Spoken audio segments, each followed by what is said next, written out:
Mr. Chairman, because today our committee will vote on 3 nominations to the Department of Interior. The nominees are Robert Anderson to serve as solicitor, Shannon Estenoz to serve as Assistant Secretary of Fish, Wildlife, and Parks, and Tanya Trujillo to serve as Assistant Secretary of Water and Science. If confirmed as solicitor, Mr. Anderson will issue the final legal interpretations on all matters within the jurisdiction of the department. This will give Mr. Anderson enormous power to shape how the department fulfills its mission. The solicitor's decisions directly impact homes and businesses in Wyoming and throughout the United States.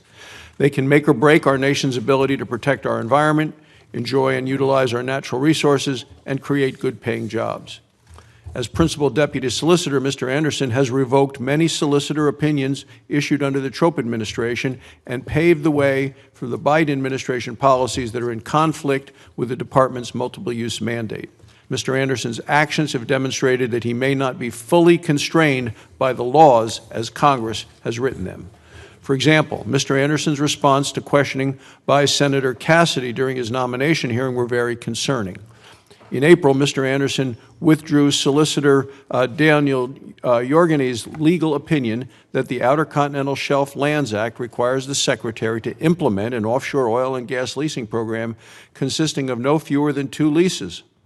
Senator Cassidy asked Mr. Anderson to explain this decision. Mr. Anderson stated that there is a leasing program in effect and there are areas, quote, under lease now and leases that have been available. Senator Cassidy asked whether he agreed that the requirement to, quote, maintain a leasing program meant to, quote, lease some more, not just maintain the leases that we've already leased, but to continue leasing.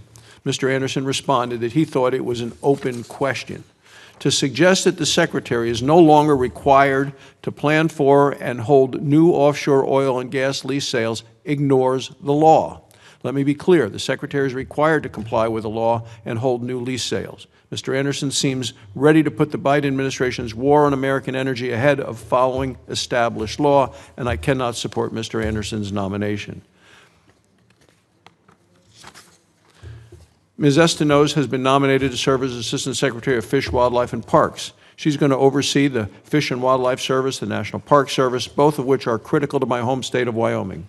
She has a history and is a problem solver. She has a history of strong bipartisan cooperation, and I look forward to working with Ms. Estenoz on a number of important issues.